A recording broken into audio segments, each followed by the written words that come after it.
At the risk of having my channel censored or somehow this video taken down, I'm going to place this in the educational category where it belongs.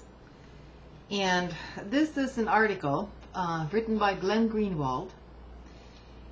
He does have copyright to this article. I'm not infringing upon it. It is for educational purposes only. It is a non-profit effort on my part and on those of others to get certain messages out without infringing on anybody else's copyright, as long as we do it in measured stages. Celebrating the Cronkite while ignoring what he did is the crux or the headline of Glenn Greenwald's article. When Pulitzer Prize winning journalist David Haberman died, media stars everywhere commemorated his death as though he were one of them, as though they do what he did, even though he had nothing but bottomless and intense disdain for everything that they do. As he put it in a 2005 speech to students at Columbia School of Journalism, the better you do your job, often going against conventional mores, the less popular you are likely to be. By and large, the more famous you are, the less of a journalist you are.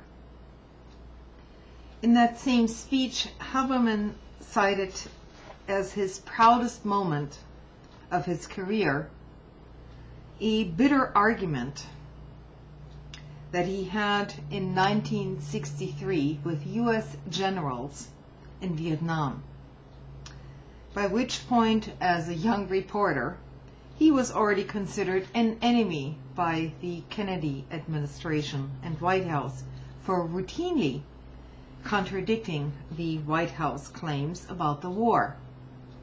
During that conflict, he stood up to a general in a press conference in Saigon who was attempting to intimidate him and other press people who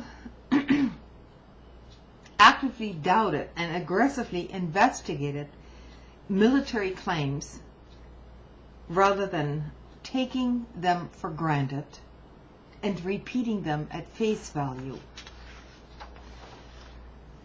Picture, if you will, a rather small room, about the size of a classroom, with about 12 or 10 reporters or so in the center of the room.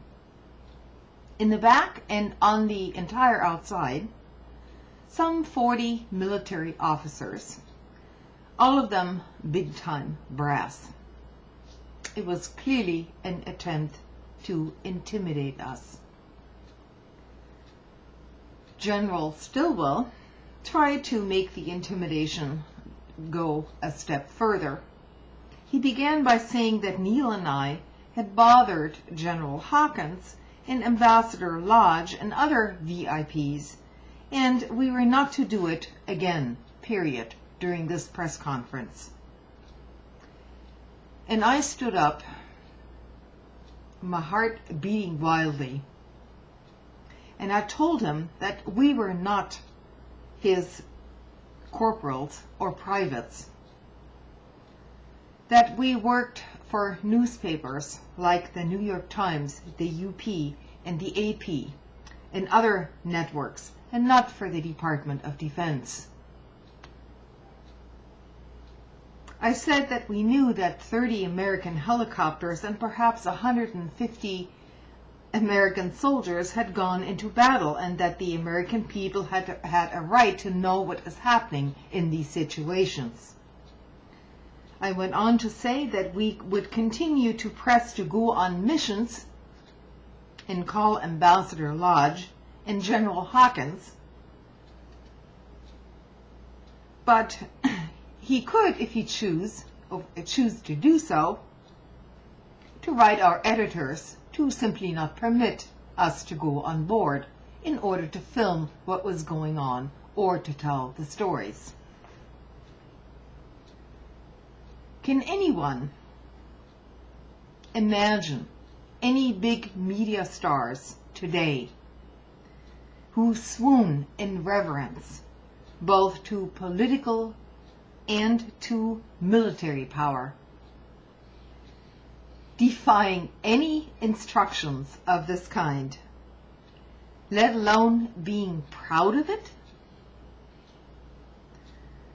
Halberstam certainly couldn't imagine any of them doing it, which is why in 1999 he wrote, "Obviously, it should be a brilliant moment in American journalism, a time of genuine flowering of a journalistic culture.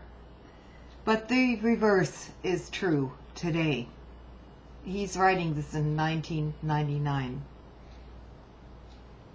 Those to whom the most is given, the executives of our three networks, have steadily moved away from their greatest responsibilities, which is using their news departments to tell the American people complicated truths, not only about their own country, but about the rest of the world. Somewhere in there, gradually but systematically, there has been an abdication of responsibility within the profession, most particularly in the networks. So if I look at the media today, we ought to be aware not just what they are getting into, but what they are leaving out to start with.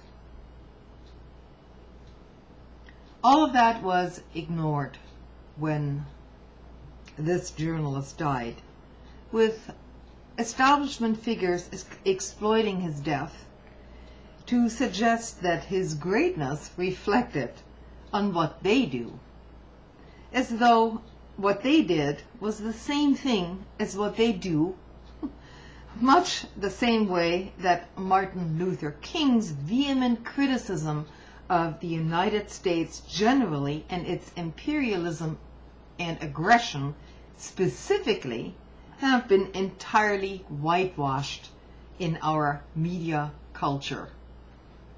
Part 2 to follow.